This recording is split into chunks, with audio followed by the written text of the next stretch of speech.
Shavkatning ko'ksiga beshini qo'yib, xiyol va aslimlar bilan ko'zlari xumarlashgan Badamgul osmondagi kaman shaklli oyga qarab shirin tuyg'ularga cho'mgan edi. Shavkatmi uning yumshoq, bujug'ur chochlarini silab o'tirib, sevgi lazzatidan jimjit bahr ilayotdi. Badamgulning patliq chochlaridan bir xil poklik va muloyimlik alomati aks etib turardi. Men bir materialni ko'rdim, dedi Shavkat uning chochlarini silab turib. Chechi inchga, yumshoq qizlarning tabiati muloyim, mijozi yaxshi bo'ladi ekan. Mana qarang, sizning chechingiz nimdiga yumshoq, nimdiga tal-tal. Sizningchi? deb Shavkatning chochlarini siladi Badamgul. Sizning chechingiz nimdiga quyuq, yirika? Bundaq chechi bor odam qandoq bo'ladi ekan? Qachon kundashlik qattiq, gunohxo'r bo'ladi-ku deyman. Badamgul shundoq dedi-da, xuddi bo'sturg'aydek qiqindab, bakmi salsa yaqinlik ko'ldi. Shavkat fursatdan foydalanib uni o'ziga tortdi va "Mendek chechi bor odamlar sog'lom, harakatchan keladi" degach uni g'ulashga yerib, avaylab, lekin nihoyat qizg'inlik bilan quchoqladi. Badamgul uning cho'q tapdidek sevgi o'ti yenib turgan issiq, iliq bag'rida o'zini erib ketayotgandek sezdi. Uzoq ham tatliq suyishdan uning vujudi behushlanib, ko'zlari xumarlashdi. Ikki nangzi qizirib, yaltirab ketdi. "Bo'ldi, endi qaytaylik", dedi Badamgul Shavkatning bag'ridan o'zini tortib. "Bek kech qolsam yotoqda qizlar so'z cho'chaq qiladi." U asta o'rindan turdi va yanchiqidan ko'p maxmal tashliq, kichik ham chiroyli bir xotir daftarini oldi. Uning ichida o'z qo'li bilan yozgan taqdim so'zi bilan 2 so'mlik yarim gavda surati bor edi. U xotirasini berib etib davom qildi. "Shavkat, bu kichkina arzimas narsa sizga bo'lgan sevgi muhabbatimning izhori bo'lib qolsin. Yo'l bo'yi sizga sevgi muhabbatim hamroh bo'lg'ay." Ayrilish oldidagi hayajondan bo'lsa kerak, Badamgulning ovozi xuddi dalchinidek chig'ildab ketdi. Shavkat xotirini qo'liga oldi. Hurmat bilan ikki qo'llab tutib, asta og'ziga opirib, leviga uzoq bosdi. Dilqut xazinasi. Sirli qisqa daqiqalar tez o'tib ketdi. Shavkat bilan Badamgul ayrilishga ko'zi qiymay taslikda orqaga yondi. Texni chin qo'ltiqlashib, yotoqning oldig'icha yana qizg'in parang bilan keldi. Shavkat oxirgi qitim uning qo'lini chin va uzoq siqib, "Xo'sh, yaxshi shukr, ko'rishkish omon bo'ling", dedi hayajonli ovozda. Badamgulmi qo'lini asta sug'urib pichirladi. "Safiringizga oq yo'l bo'lsin, tuqqanlarga mendan salom dang." U shundoq dedi-da, yotoq ketib etib orqasiga qayrildi va odamning omroqliq kelgidek xatliqini kulib qo'ydi.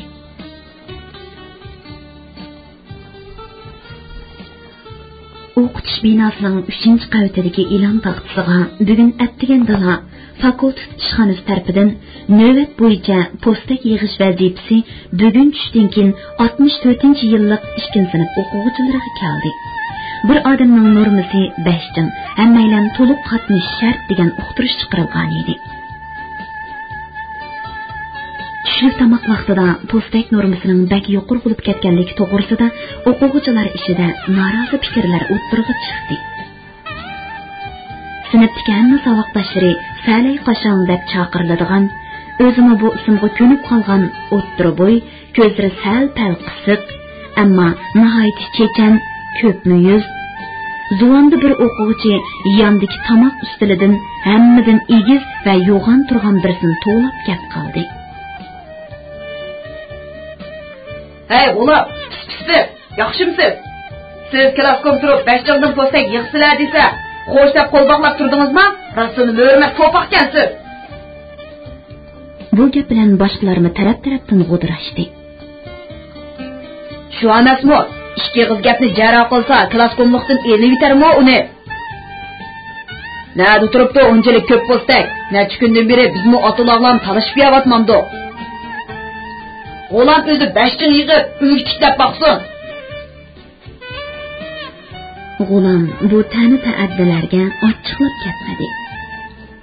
U mijazi ig'ir, oz gap qilib ko'proq ishlaydigan, qaddi-qomatini xuddi mijazga moslashgandek qo'polroq, ta'tir ustixon yigit edi. Salayning gapi bo'yicha aytganda, dadasi uni palti kagi bilan yunib yasagan. Zodili rangda solmagan edi. Shunga uningga yana shu Salayning o'zi To'poq degan laqabni qo'yib qo'ygan edi. Men nima aytdim? Dedi G'ulam nursini qisib. Turoq bilan Qutlug' doktorxonada yotdi. Shavkat yurtiga ketdi. Otgan bilan Nafkera Matqosim turgundan beri yana shu ozoqliq yetishmaslik bilan ishib qopti. U kesal, bu kesal. Bu ish bilan yatta odam chiqa olmaydi ekan. Ular chiqmagan bilan vazifasi temir daftarga putuklik tursa, ularning eg'irini biz ko'tarmasak kim ko'tardi? Bu gap bilan bayon norozilik bildirib, g'o'dirashganlari sal past qo'yga tushdi. Ammo tashkilning amaliy ahvolidan chiqish qilmaganligidan yanada og'rindi.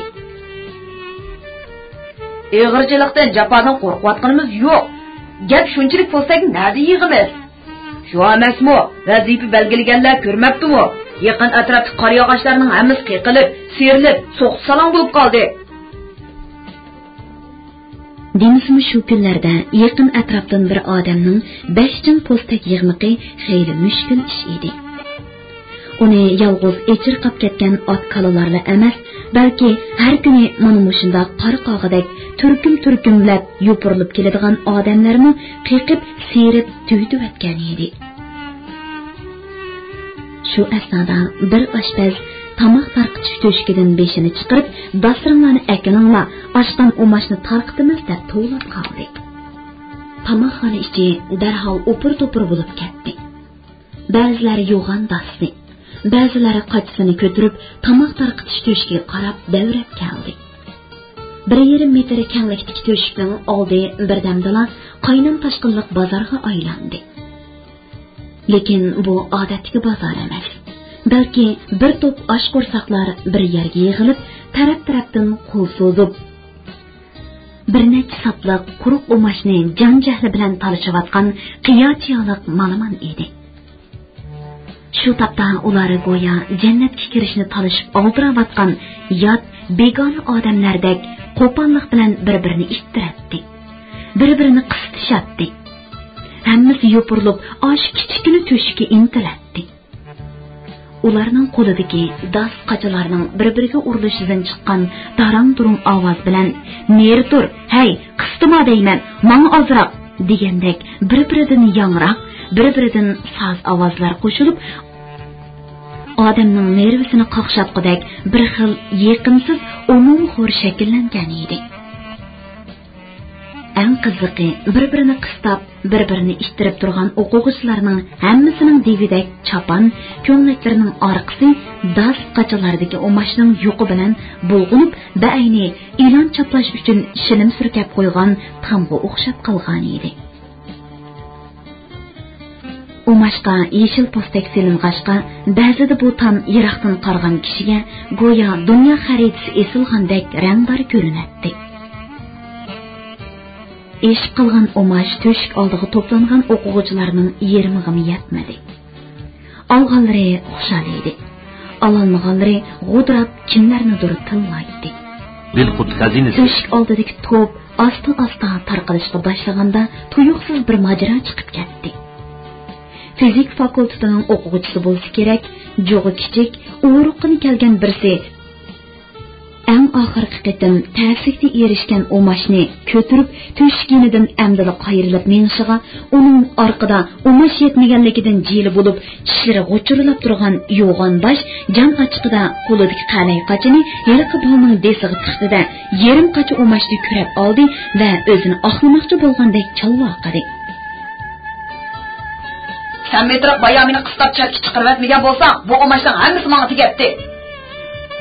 O'g'ri bola ko'zlarini chekchaytib turib qoldi. Sen bu nima qilganing? Endi men buni savoqdashirib qandoq yetkizaman? Yo'g'on bosh parvosizla og'zini buzdi. Chimishlab yetkizamsa qo'shiqlab yetkiz. Ish qilib men o'zimning nesisini oldim. O'g'ri bolaning turibla ochiq kelib qoldi.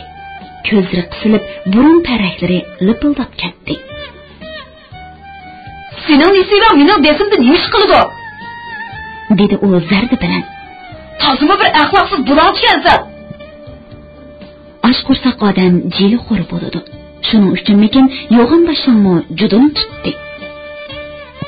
Buloqchi? Qo'rsoq to'ymay najusishni bilmay turganda ajab gap qilasana? Mana buloqchi degan aka.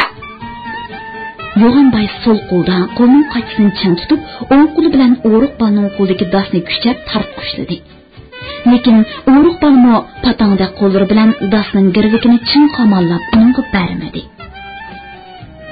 Yo'g'on bosh dasni yana bir qatim kuchab tortib, orqadan manimsa adabli qo'yib berdi. O'riq bola orqaga santurilib berib yiqildi. Va dasdagi o'mash yuz ko'z usti boshlariga to'kildi.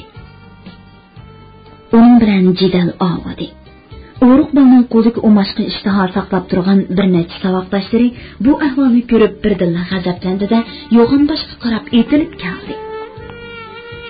Bu chaqda yo'g'on boshning bir necha do'st birodarlari uni qo'g'dash uchun ikki tarafida tayyor bo'lgan edi.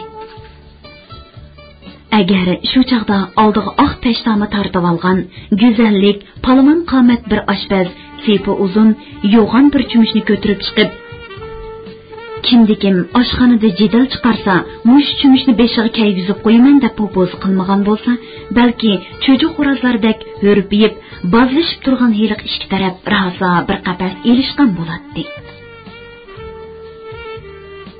Oshpazning hayvis bilan jidal tezli besiqdi. Bu ishlarga xiyridan beri yiroqdan qarab turgan Oqniyoz cho'nqur bir ichki azob bilan ulug' kichiklanib qo'ydi. U boyiqi ikki o'quvchini tonimaydi. Tonimsimi? Agar yo'g'on boshqa bir ish tufaylidan ashundoq ushuqliq qilgan bo'lsa, Oqniyoz buningga hargizmi chidab tura olmagan. Balki ish taqlab berib, yo'g'on boshning ozroq nuqlisini elib qo'ygan bo'ladi. Lekin bugun u undoq qilmadi. Ko'nglida har ikkisiga ayib qo'ya olmadi. Ochliq ularni oshu holga, ashunda qo'pol, talva va jadalxo'r holga keltirib qo'ygan edi. U heliqi o'riq balig'imi, yo'g'on boshqimi o'xshashli his tashlab qoldi. Chunki kichkina o'mashni deb yoqisi qishgan osh ikki o'quvchimi, ularga qarab ko'ngli buzilgan Oqniyozning o'zimi.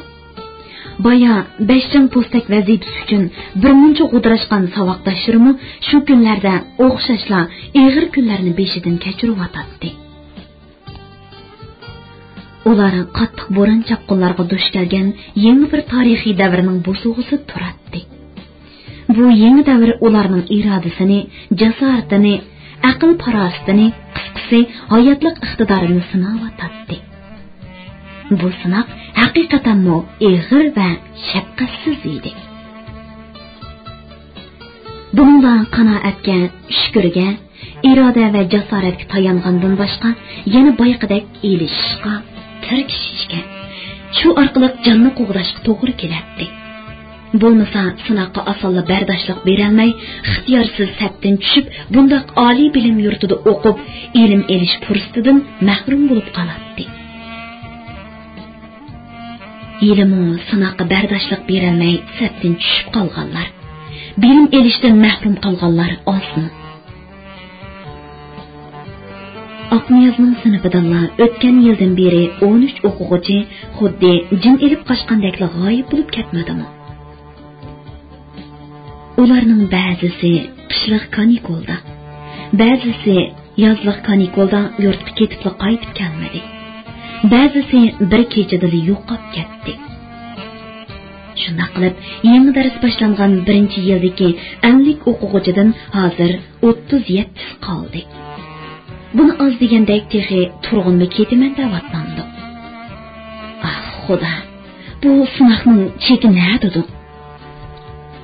Uningdan kimlar o'tib, kimlar qolar?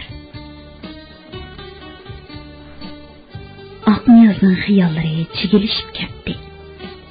Danoliqqa uning tegiga yetish tasdek ko'rinadi.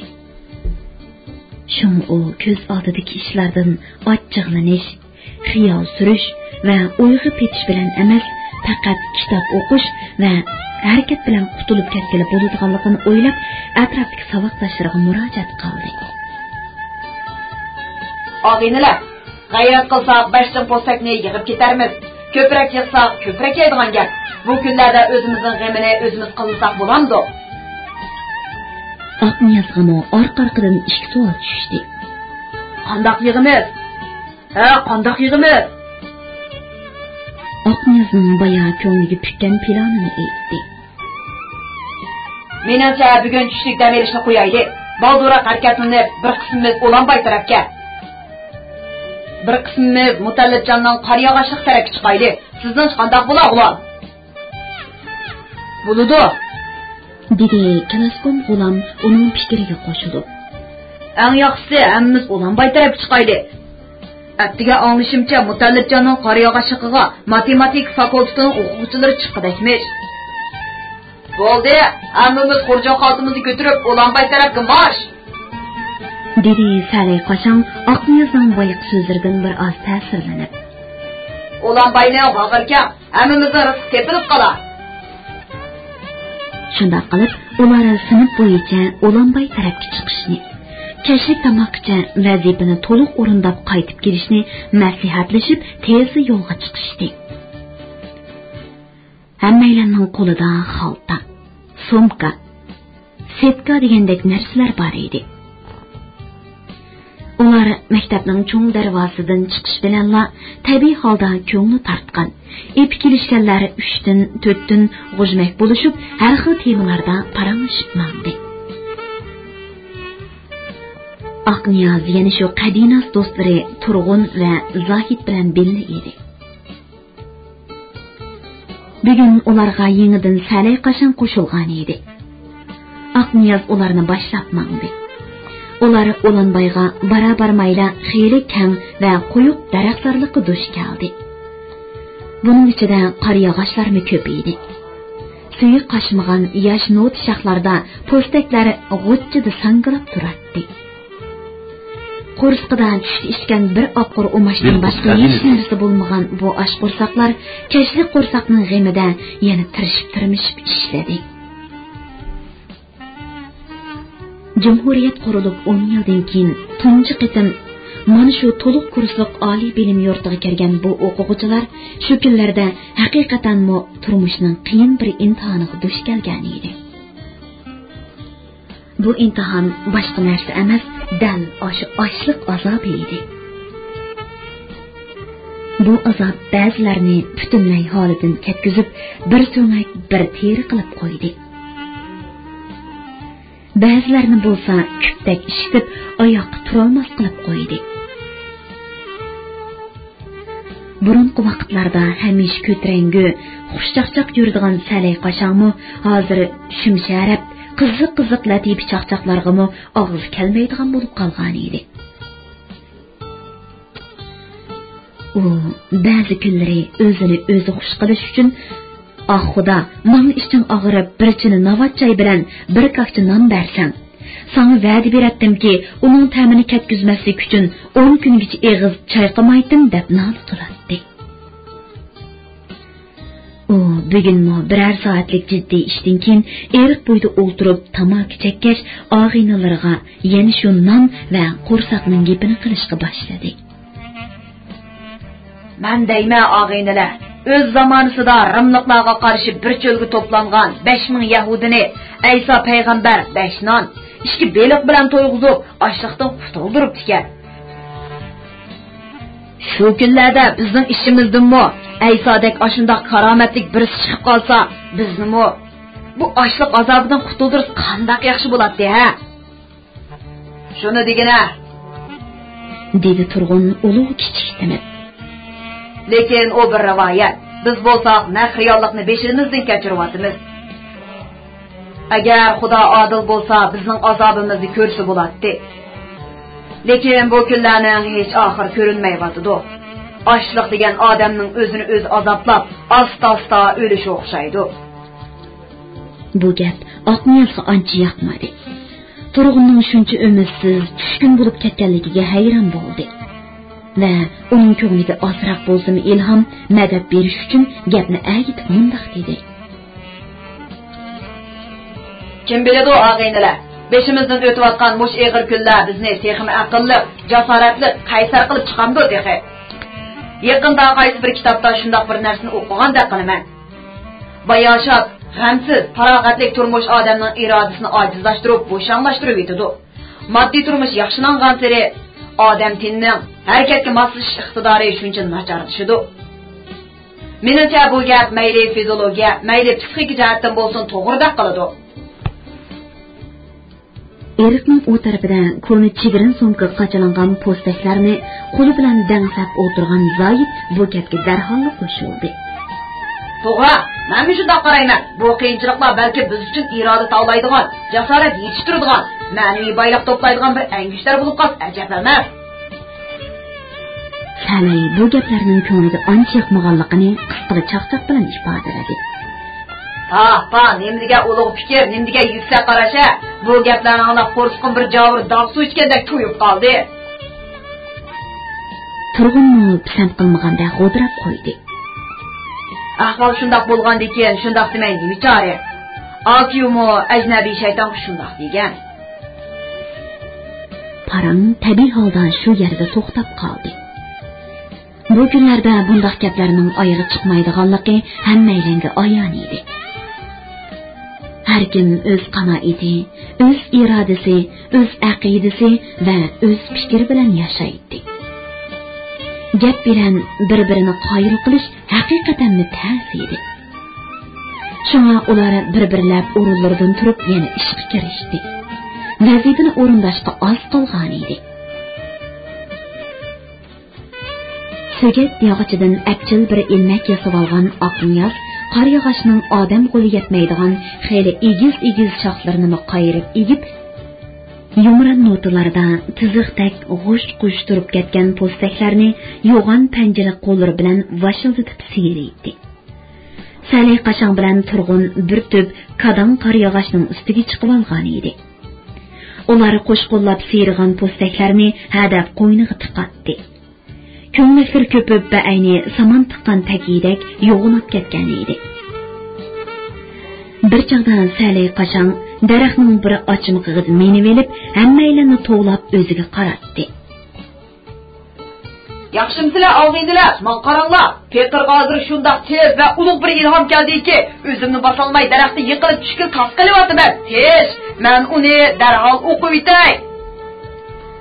U ovozini ritmga keltirib, qo'llarini arang-sarang planlatib, she'r o'qishga boshladi.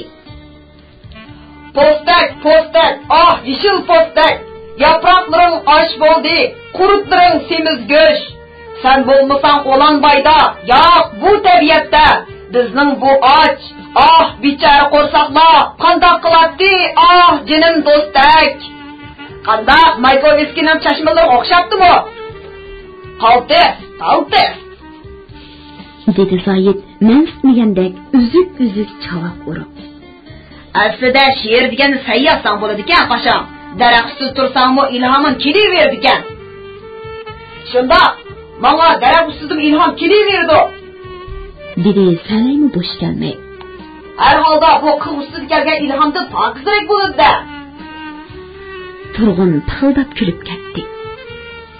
Salay o'zi she'r yozolmasa-mu, savoqdoshlarining gazet jurnallarga chiqqan she'rlarini osonlikcha yaratmaydi. U birla Oqniyazga qoyil edi. Zoidni bo'lsa o'g'it shoiri deydi. Ammo bu gapni hozirgacha og'zidan chiqarmay, ko'nglida saqlab kelyotdi.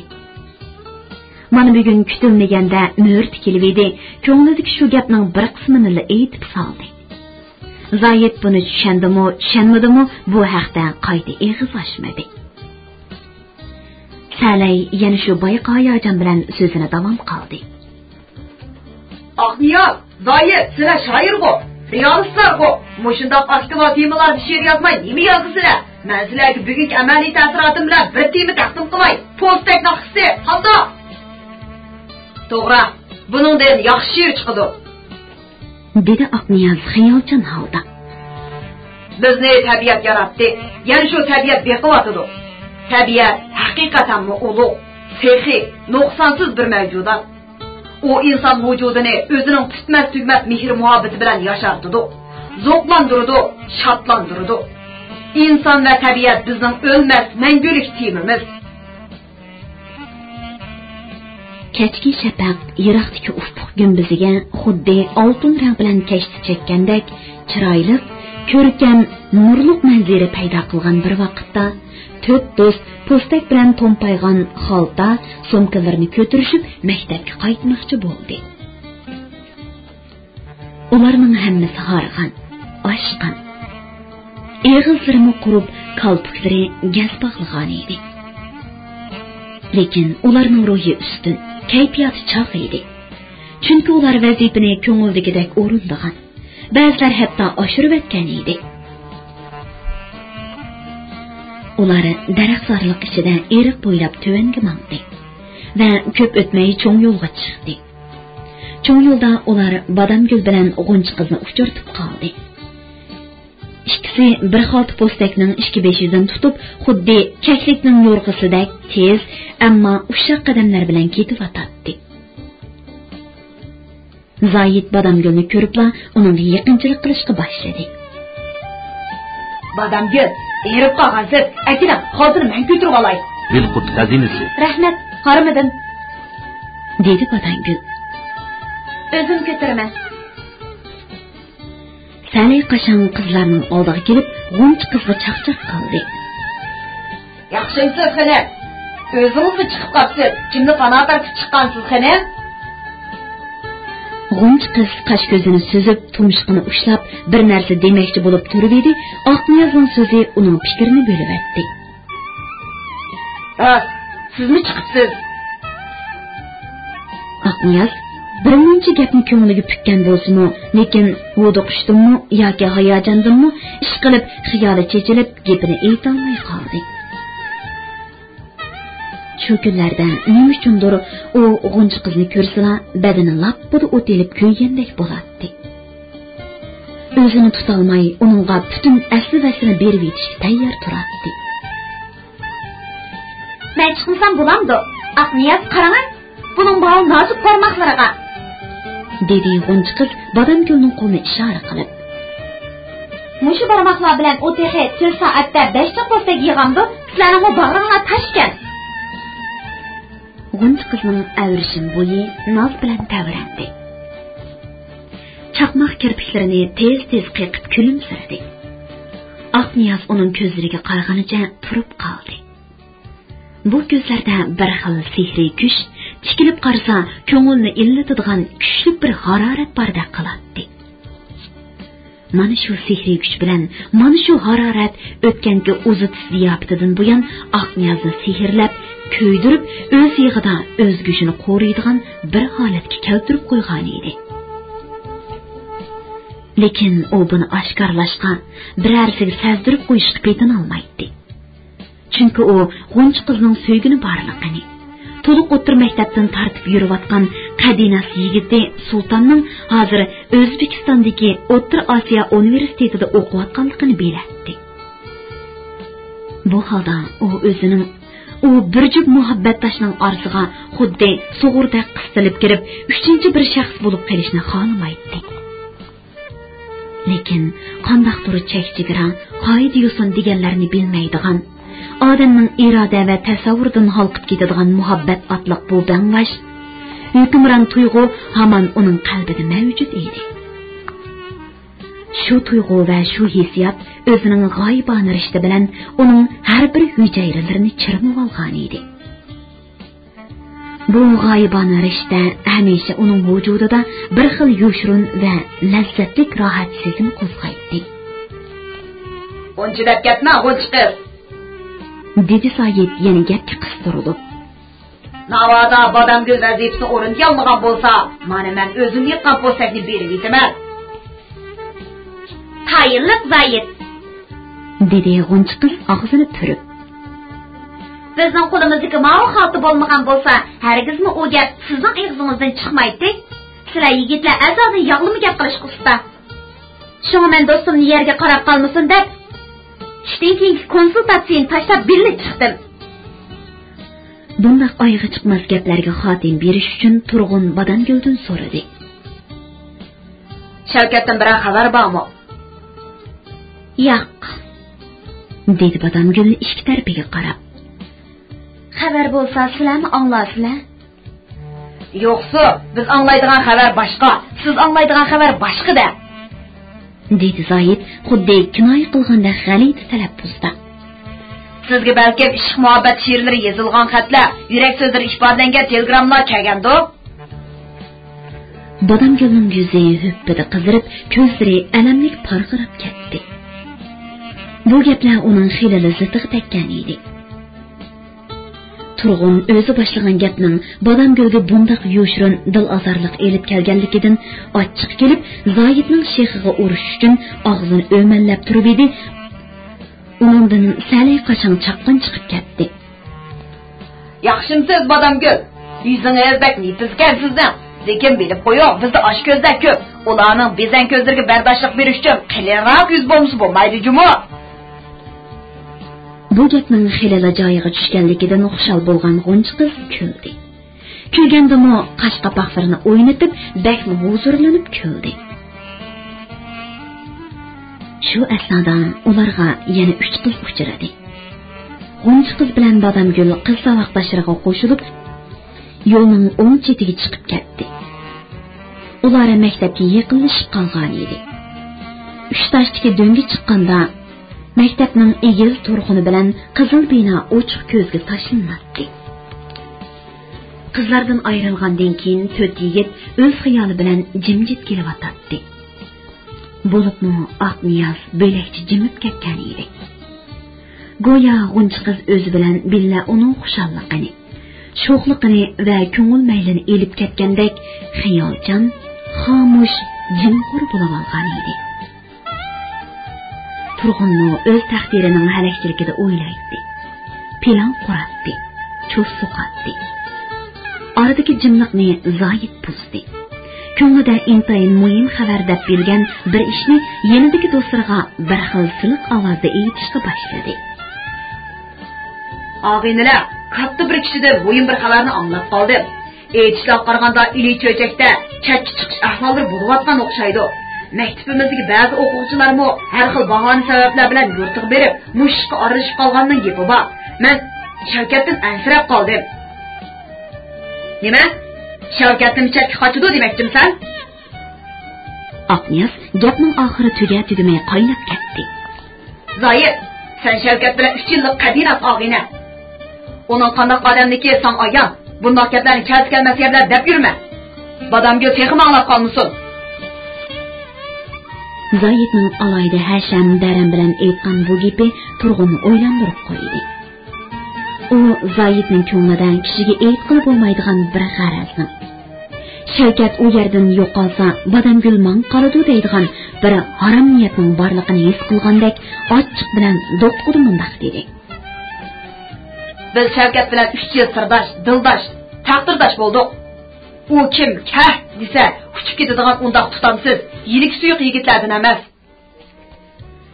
Zoyit ikki og'inisining zardili gapidan bir oz o'ng'aysizlandimi qandoq, darhol o'zini o'ngshab gapni yosadi. Lekin ko'nglida gumonni yanada yo'shirib qola olmadi. Men buni chatga qechibdi yoki qochudi demadim-ku. Lekin sizlarmi bilasizlar, uning chatga cho'qinish iddiasi bo'libmi rus va sovet adabiyotiga bo'lgan cho'qinish nihoyat kuchli. Bundoq iddilik odamlarni fursat bo'lib tavranmaydi degan bo'lmaydi. Lekin Shavkat undoq qilmas. Nari gaplarni qilib yursan, Zoyit? dedi Aqniyaz bir oz qizishib. Bir odamning bilimga bo'lgan qiziqishini, cho'qinishini qandoq uning chatga qechishi bilan bog'liq bo'lsin. Sening mantiqan bo'yicha bo'lganda sovet adabiyotiga cho'qindiganlar sovetga, Fransız ədəbiyyatı çoxunduğanlar Fransiyaya, Arab ədəbiyyatı çoxunduğanlar Arab dünyası hamon bir gün keçib ketishi mumkin ekan-da. Bu xuddi beshi yo'g'an bey bo'ladi, qo'li yo'g'an qul bo'ladi degandek gap emasmi? Hammada. Bo'ldi qo'yinglar, bo'lmagan ishni tanishib, hamoqatlik qilmayli. dedi Salih qashon salochilik qilib. Gap ko'p bo'lib ketsa, odamning qo'rqi bash tezlashib ketadi ekan. Avval sog'-salomat oshxonaga berib, qo'rsoqqa ozroq qolticham qilib olaydi. Onda talassaqni ulgurimiz. Shavkatlar chigirdan o'tib ketmagan-da. Bu gapni astoydil tushunib qolgan Turg'un kesibdi dedi. Xotirjam bo'l, u o'tib ketmaydi. Shuni deyman-a? Salih zoyiq dartmagandek ko'zini hayyorlik bilan qisib qo'ydi. Anglayotganinglar Beli Qutoridan anglatilayotgan ovozliq asarlar sahifasi. Turg'un oxir ketish qaroriga keldi. Shavkatni kutishga ko'nmadi. U bugun tushdan keyin ixtiyoriy harakat vaqtida Aqniyozni chaqirib, maktabning tantarbiya maydoniga boshlab keldi va xoli bir yerda o'tirib, ko'nglidagi gaplarning hammasini aytdi. Aqniyoz uning gaplarini sabrlik bilan anglab bo'lgandan keyin cho'nqur ulug' ketishdi va uningdan ayrilishga ko'zi qiymagan holda mundaq dedi. Adash Turg'un, yana ozroq chidig'in. G'olichi tugab g'irichi qoldi. Yana 2 yil degan qanchalik edi? Yilmag'ushning umridagi pirida uchib ketdi. Billi keldi, billi ketaydi. Turg'un o'ksindi.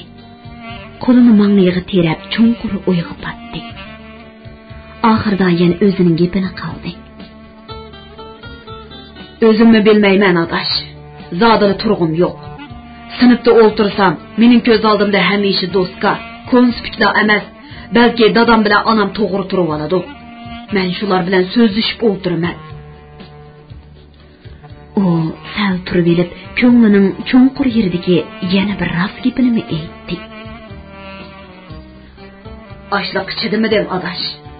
Ochliq odamni chayon chaqqandek azoblaydi ekan. Men san qaraganda yaramas, irodasizganman. Ondaq dema. Aqniyoz do'stining ko'nglini yasadi. Men mo'tasirat ko'rikining ustida manganda ketyapman adash. Lekin bu qiyinchiliklarni tez orada o'tib ketadi deb o'ylayman. Yana ozroq chidayli, o'tib ketadi. Turg'un jahillik bilan beshini silkidi. Yo'q, men o'z ko'z tishlarimdan shunda xulos qilamanki, tunugim bilan bugun o'xshash zoyid. Shaksizki, ati bilan o'ginmi o'xshash bo'ladi.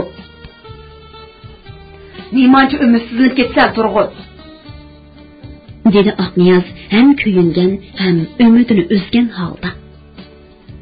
Men seni xiri g'ayratlik, irodalik deb qaraydim. O'zimni bilmayman. Hamma narsa chekidan oshsa, aksiga yanadigan o'xshaydi. U bir oz turib elib, ondan Aqniyozning qo'lini do'stlarcha chin siqib turib, cho'nqur bir ichki tuyg'u bilan davom qildi. Rostini aytsam, sendan Shavkatdan zodil ayrilg'im yo'q. Lekin qarorim aqidamdan ustun keldi. Men ati tushdi yo'lga chiqaman. Yurtdan kelgan bir to'ni shopir elib ketmoqchi. Kitob konspektlarning hammasini sandiqqa qachilab elib oldi. Yotgan ko'rpam san qoldi. Xat yozib turayli. Hayotda bo'lsak, texi ko'p uchrashimiz. Ikki do'st chin va uzoq quchoqlashdi. Har ikkisining ko'zidan ayrilish qiymagan bir necha tomchi judolik yoshlari manzini bo'ylab sirg'ib tushdi. Aqniyoz ko'ngli buzilgan holda mundaq dedi. Turg'un, do'stim, biz 3 yil bir yotoqda yetib, bir qozonning ishini ichib, bir sinfda o'qib, ruhiy jihatda bir umr yesdoshlarga aylandik. Endi vaqtsiz ayrilgan bo'lsaqmi, Xudo xolisa ruhimiz bir umr bir-birini hurmatlab, izlashib turdi. Ishonaman, dedi Turg'unning esa degandek o'pkisi o'rildi. Jismimiz ayrilsa-mu, ruhimiz ayrilmaydi. Xat yozib turaylik. Yotoqqa qaytish yo'lida Turg'un go'yo bir narsadan ogohlantirgandek Aqniyozga mundaq dedi. Adaş, sen Zayitni unchvala oliyjanob deb tasavvur qilib ketma. Mening ko'zishimdan qaraganda, uningda ancha-muncha oliko'ngillik, samimiyatsizlik bordek qiladi. Menimcha bu dunyoda do'stlarni bir-biriga umrvoyat bog'lab turadigan narsa ko'ngil poklik bilan samimiyat. Sen uning bir necha kundan beri Shavkat haqida tarqitib yurgan gaplarini angladingmi? Xudiki barning muniki bor degandek, ko'nglida olliq bo'lmasa mundaq qilib yuramdi. Yolg'on gap deganning puti bo'lmagan bilan qoladi bor. Hozir o'quvchilar orasida Shavkat chatga kechibdi degandek gaplar eqib yuradi. O'g'o shundoq, dedi Aqniyaz. Lekin ko'nglining cho'nqur yerida turg'unni bir oz oshirvatdi deb qarab, ancha qizg'in bo'lmagan pozitsiya bilan davom qildi. Zoyitda oltili turaqsizlik, manmanlik va yolg'onchilik illatlari bor. Lekin menimcha u yanada bizdan yaxshi do'stimiz, yaxshi birodarimiz. Oldirab uning do'stlik sadoqatidan gumonlansak bo'lmas. Bo'pti, ish qilib bu mendagi bir sezim. Aqniyaz, men ketyapman. Onun bilan sen bilib qolasan. Konularda bir odamni sinash uchun bir tog'or tuzni bilmiya deydigan gap bor. Balkim vaqt uzargan sari bir-biringlarni teximi to'liq obdan tushunib ketarsizlar. Yur, hozir ikkimiz birga do'stlik doktorxonasiga berib, turaqni yo'qlab kelaylik. Men uning bilan xo'shlashib olay. Ma'qul, yuramsan, dedi Aqniyaz uning qo'lidan tutib. Türüge oğlanın aytishicha turaqni doktorxonada yaqinda qaytib chiqadak. Saqlayibdimi? Bilmadim. Aqniyaz yelkisini qisdi va hayron bo'lgandek talaffuzda davom qildi. Uningga qo'rsoq sarg'i degan diagnozni qo'yibdimish. Nima? Qo'rsoq sarg'i. Har ikkisi taajjub bilan bir-biriga qarab qilishdi. Beliqut şirketida ovozga elinib, Beliqut to'rida anglatilayotgan Uyg'ur yozuvchisi Ahad Turdining Shinjon xalq nashriyoti tomonidan nashr qilingan Ay yomg'iri nomli romanini bugun mush yergacha anglatdik. Davomini atga anglatishimizda davomli anglatamiz. Bu roman Shinjonning har qaysi joylaridagi Shinhua kitobxonalarida sotiladi. Do'stlarning bu romanni sotib olib saqlab qo'yishini alohida tavsiya qilamiz.